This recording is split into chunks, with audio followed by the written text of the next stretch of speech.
अगर आप 12th के बाद कनाडा आना चाहते हो तो डेफ़िनेटली इस वीडियो को पूरा देखिए। उसमें मैं सारा प्रोसेस बताऊंगा, सारा प्रोसीजर बताऊंगा कनाडा आने के रिलेटेड कि आप 12th के बाद कैसे कनाडा आ सकते हो। और मैंने कल इंस्टाग्राम पे Q&A एक क्वेश्चन डाला था, पोल डाला था, तो एक भाई ने कमेंट किया था कि भाई मुझे 12th के बाद आना है। तो मैंने बोला वीडियो सून। तो अगर आपने मुझे इंस्टाग्राम पे फॉलो नहीं किया तो मेरी इंस्टाग्राम आईडी है priyanshu_vlogs1। इंस्टाग्राम पे फॉलो करिएगा मुझे, और यूट्यूब वीडियो को लाइक कर दीजिएगा अगर अच्छा लगा तो चैनल को सब्सक्राइब कर दीजिएगा, ठीक है।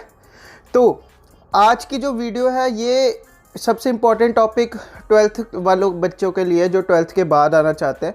तो सबसे पहले मैं आपको सारे प्रोसीजर बताता हूँ। सबसे पहले आप मेरा एक्सपीरियंस देख लो। मैं ग्रेजुएशन के बाद आया हूँ। प्रोसेस बिल्कुल सेम होता है, ठीक है, बस रिक्वायरमेंट डिफरेंट हो जाती हैं। जैसे आइल्स के बैंड्स की रिक्वायरमेंट डिफरेंट हो जाती है और फंडिंग की भी रिक्वायरमेंट डिफरेंट हो जाएगी। सबसे पहले मैं आपको ये बताना चाहूँगा कि सबसे पहला स्टेप ये होता है कि अगर किसी ने कनाडा स्टडी करने आना होता है, सबसे पहला स्टेप ये होता है कि आपको अपना कॉलेज चूज़ करना होता है, ठीक है। कॉलेज चूज़ करने के लिए आपको क्या करना है, सबसे पहली चीज़ है आपको कॉलेज सिलेक्शन करने के लिए आपको उस कॉलेज में पढ़ रहे बच्चों को कांटेक्ट करना पड़ेगा। अब वो कैसे कर सकते हो कांटेक्ट, आप मुझे इंस्टाग्राम पे डीएम कर सकते हो, मैं आपको फेसबुक ग्रुप में ऐड कर सकता हूँ, आपको मैं जैन इनटेक के व्हाट्सएप ग्रुप में ऐड कर सकता हूँ, टेलीग्राम ग्रुप में ऐड कर सकता हूँ। तो डिफरेंट ग्रुप बने। जो बच्चे अभी जैन इनटेक में आएंगे और आ चुके हैं वो उस ग्रुप में हैं। तो फिर आप डिफरेंट कॉलेज, जितने भी कॉलेजेस हैं उन स्टूडेंट से आप बात कर सकते हो और वहाँ का इन्वायरमेंट जान सकते हो, वहाँ की लोकेशन जान सकते हो कि क्या पार्ट टाइम जॉब्स अवेलेबल है, क्या वहाँ पे जो लिविंग एक्सपेंस है वो सस्ता है as compared to other provinces, as compared to other cities. सबसे पहले आपको वो जान लेना चाहिए। जब आप वो जान लोगे फिर डेफिनेटली उसके बाद आपको करना है, लोकेशन आपने चूज़ कर ली कि मैंने कनाडा में इस प्रोविंस में इस लोकेशन पे इस सिटी में जाना है और इस स्पेसिफिक कॉलेज में जाना है। फॉर एग्ज़ाम्पल हम सैनिका कॉलेज ले लेते हैं कि सैनिका कॉलेज में हमने एडमिशन लेना है, ठीक है। तो सैनिका कॉलेज में कौन से कोर्सेज में एडमिशन लेना है आपको वो भी चेक करना है, ठीक है। और सबसे बड़ी मुश्किल ये आती है मिडिल क्लास फैमिली के लिए कि 15 लाख रुपीज़ का अरेंजमेंट करना बहुत ही ज़्यादा मुश्किल होता है और आपको कोर्स सिलेक्शन भी करना। और फ्यूचर में बहुत लोगों को ये सोचना भी होता है कि क्या हम 3rd सेमेस्टर की फ़ीस निकाल पाएंगे, अगर नहीं निकाल पाए तो फिर ये सारी प्रॉब्लम्स का सॉल्यूशन सिर्फ आपके पास है। आप कैसे निकाल सकते हो इसका सॉल्यूशन। कॉलेज सिलेक्शन करने से पहले आपको जब कोर्स सेलेक्ट करते हो, जब आप एजेंट के पास जाते हो, एजेंट आपको ना बहुत सारी लिस्ट दे देता है, ये कॉलेजेस में ये कोर्सेज अवेलेबल है आपके जो 12th में आपने जो स्ट्रीम लिया उसके अकॉर्डिंग। तो बहुत सारे स्टूडेंट्स कहते हैं क्या हम अपने स्ट्रीम को छोड़ के कोई और स्ट्रीम का ले सकते हैं। हाँ, आप ले सकते हो, कोई प्रॉब्लम नहीं, लेकिन एसओपी जब लिखनी होती है उसमें आपको मेंशन करना होता है कि आपने क्या करना है। जब आप कनाडा आ गए, कनाडा में स्टडी कर ली, फिर उसके बाद इंडिया में क्या करोगे, कौन सी कंपनी में काम करोगे, ये सारा आपको एसओपी में लिखना होता है, ठीक है। तो कोर्स सिलेक्शन करने के बाद आपको कोर्स जब सेलेक्ट करोगे आपको ये देखना है कि क्या इस कॉलेज में कोर्स इतने का मिल रहा है, इतनी फ़ीस है एक सेमेस्टर की, इस कॉलेज में इतनी सेमेस्टर की फ़ीस है और दोनों का डिफरेंस $1000 कम है या $1500 कम है। हमेशा ऐसा होता है। और हमेशा नोटिस करना कोर्सेज के प्राइसेस कई कॉलेज में ज़्यादा होते हैं, कई कॉलेजेस में कम होते हैं। वो डिपेंड करता है कॉलेज की रेपुटेशन पे, लोकेशन पे, और जो भी इनकी फ्रेंचाइजी है, मतलब इन द सेंस जितने ज़्यादा कैंपसेस हैं, जैसे कॉनेस्टोगा कॉलेज है कॉनेस्टोगा कॉलेज में अगर प्रोजेक्ट मैनेजमेंट का कोर्स है जो $70,000 है पर ईयर आपको देना पड़ेगा। क्या पता वो लैम्पटन कॉलेज में 16 या 15,000 का मिल जाए, तो वहाँ पे आपकी स्मार्ट थिंकिंग काम आती है। तो फिर आप वहाँ से कोर्स सेलेक्ट कर सकते हो, ठीक है। कोर्स सेलेक्ट करने के बाद फिर आपने अप्लाई करना होता है, और अप्लाई करने के लिए आपको क्या चाहिए, अपनी 12th की मार्कशीट चाहिए। सेकंड, आपको आइल्स एग्ज़ाम चाहिए, जो आइल्स का एग्ज़ाम होता है ना उसका आपको सर्टिफिकेट मिलता है। और अभी मेरे हिसाब से, मुझे पता नहीं है, लेकिन रिक्वायरमेंट आप चेक कर लीजिएगा ऑनलाइन वेबसाइट पे। तो जब मैं इंडिया में था तब तो रिक्वायरमेंट थी not less than 5.5 in each module, overall 6 bands होने चाहिए। अब शायद रिक्वायरमेंट बढ़ा दी हो, ठीक है। आपको अपना आइल्स का सर्टिफिकेट चाहिए, आपको अपना 12th का चाहिए, और पासपोर्ट का ध्यान रखिएगा अपना। पासपोर्ट का कैसे ध्यान रखना है आप लोगों ने, पासपोर्ट की जो एक्सपायरी डेट है वो आपको चेक कर लेनी है। जैसे फॉर एग्जांपल कई बच्चों का जो पासपोर्ट है वो जल्दी एक्सपायर हो जाता है, ठीक है।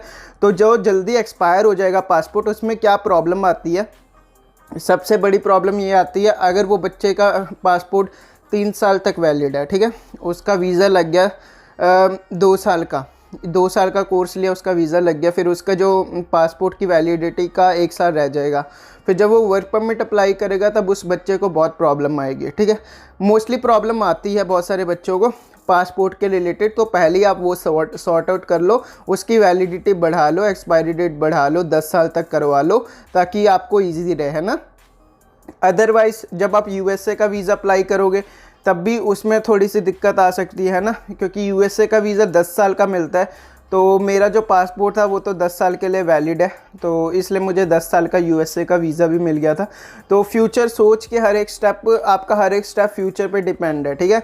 और फर्स्ट नेम लास्ट नेम में बहुत कन्फ्यूज़न होती है, गिवन नेम में बहुत कन्फ्यूज़न होती है, कईयों का सिंगल नेम होता है। तो ये ट्राई करना कि आपका फर्स्ट एंड लास्ट नेम ही हो। कहीं पे अगर आप ट्राई करना चाहते हो, इन द सेंस आप सर्टिफिकेट बनवा के अपना फर्स्ट नेम और लास्ट नेम स्पेसिफिक कर लो ताकि आपको कोई भी फॉर्म भरने में प्रॉब्लम ना आए। बहुत सारे बच्चों को फॉर्म भरने में प्रॉब्लम आती है, उन्हें पता ही नहीं लगता मेरा तो सिंगल नेम है तो सोशल इंश्योरेंस नंबर में गिवन नेम में क्या आएगा, ये बहुत कन्फ्यूज़न हो जाती है। ये रही पासपोर्ट की बात। तो आपकी रिक्वायरमेंट क्या है, 12th का आपको मार्कशीट चाहिए, ठीक है, और आइल्स का सर्टिफिकेट चाहिए, और उसके बाद पासपोर्ट चाहिए, ठीक है। आपको ये डॉक्यूमेंट सबमिट करने हैं, ठीक है। जब आप ये सबमिट कर दोगे तो फिर आपको ऑफ़र लेटर आ जाएगी। और अब बहुत सारे बच्चों के दिमाग में आएगा कि हम थर्ड सेमेस्टर की फ़ीस कैसे निकालें। तो थर्ड सेमेस्टर की फ़ीस निकालने के लिए ध्यान से सुनो, आप जो भी कॉलेज में अप्लाई करोगे आपके ऑफ़र लेटर में मेंशन्ड होगा, ठीक है। यहाँ पे जो कनाडा में है कॉलेज का जो सेमेस्टर सिस्टम है वो 4 मंथ्स का एक सेमेस्टर होता है। तो इसका ध्यान रखना कि 4 मंथ्स का अगर एक सेमेस्टर होगा तो टोटल 2 इयर्स का कितना हुआ, तो 16 मंथ्स का 2 इयर्स का कोर्स हो गया। इसका मतलब ये है कि अगर आपका जो ड्यूरेशन है वो 20 मंथ से ज़्यादा होती है तो आपको ऑफिशियल ड्रॉप मिलता है। और ऑफिशियल ड्रॉप होता क्या है, ऑफिशियल ड्रॉप में आप 40+ आवर्स काम कर सकते हो, फुल टाइम काम कर सकते हो 4 महीनों के लिए। तो अगर आप 4 महीनों के लिए फुल टाइम काम करोगे सिन पे तो डेफिनेटली आपके $5000 तो आराम से जुड़ जाएंगे, जिसकी वजह से आपके पास GIC भी होगी और $5000 भी होंगे। आप ईजिली मनी बना सकते हो और बहुत ही ज़्यादा इजी है, और आप अपनी ईजिली फ़ीस पे कर पाओगे थर्ड और फोर्थ सेमेस्टर की, जो कि बच्चे करते हैं। तो ये रही आपकी ऑफ़र लेटर जब आती है, ठीक है। फिर आता है कि फ़ीस कैसे भरनी है। फ़ीस भरनी होती है ना, सबसे पहले आपको ऑफ़र लेटर की फ़ीस भरनी पड़ेगी, है ना। तो वो कहते हैं कि अपनी सीट रिज़र्व करने के लिए आपको $1500 to $2000 भरने पड़ेंगे। तो वो भरने के लिए मैंने यूज़ की थी एप्लीकेशन, वो है फ्लाईवायर। तो फ्लाईवायर बहुत ही ईजी है और आप उसको आसानी से यूज़ कर सकते हो कि फ्लाईवायर कैसे यूज़ करनी है। तो मैं उसका अलग से ट्यूटोरियल बना दूंगा। अगर आपको ट्यूटोरियल चाहिए फ्लाईवायर का तो प्लीज़ कमेंट कर दीजिएगा और वीडियो को लाइक करना मत भूलिएगा। और अगर अभी भी चैनल सब्सक्राइब नहीं किया है, सब्सक्राइब करके बेल नोटिफिकेशन को ऑन कर लीजिएगा। 21,000 सब्सक्राइबर्स होने वाले हैं, ठीक है।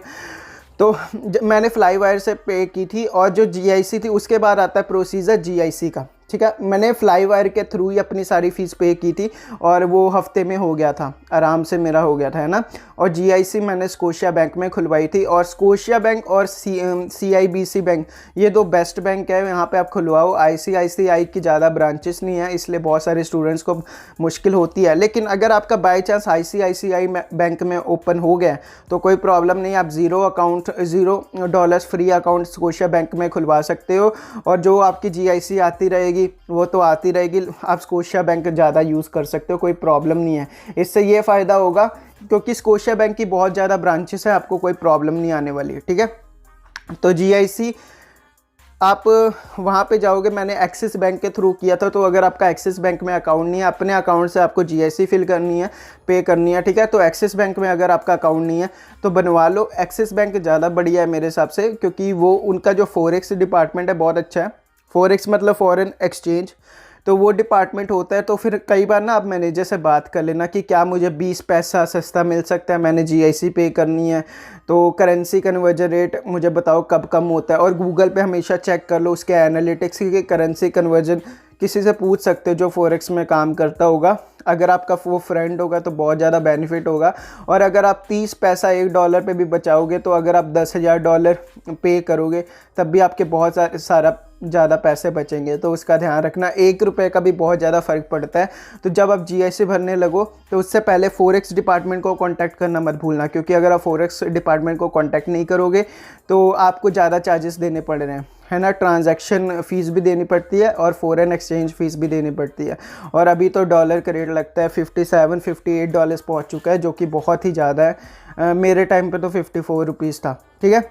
तो GIC डन होगी, फ़ीस डन होगी, आपने अपना कोर्स चूज़ कर लिया, आपका ऑफिशियल ड्रॉप था ऑफ़र लेटर में, आपने चेक कर लिया, GIC भर दी, ठीक है। फिर आती है मेडिकल कराना है, ठीक है। मेडिकल कराने के लिए आपको क्या करना है, मेडिकल कराने के लिए मैं अपोलो हॉस्पिटल गया था जहाँ पे ₹5000 खर्चा आया था। तो आपको अपना मेडिकल कराना है। मेडिकल रिपोर्ट जब आपकी आ जाए फिर आपकी फ़ाइल सबमिशन होगी वीज़ा के लिए, ठीक है। आपका GIC सर्टिफिकेट आपके पास होना चाहिए, आपका फ़ीस सर्टिफिकेट आपके पास होना चाहिए, आपकी ऑफ़र लेटर आपके पास होनी चाहिए, आपके 12th के डॉक्यूमेंट आपके पास होने चाहिए, आपका पासपोर्ट आपके पास होना चाहिए। तो ये डॉक्यूमेंट्स लगेंगे आपके वीज़ा फाइलिंग पे, ठीक है।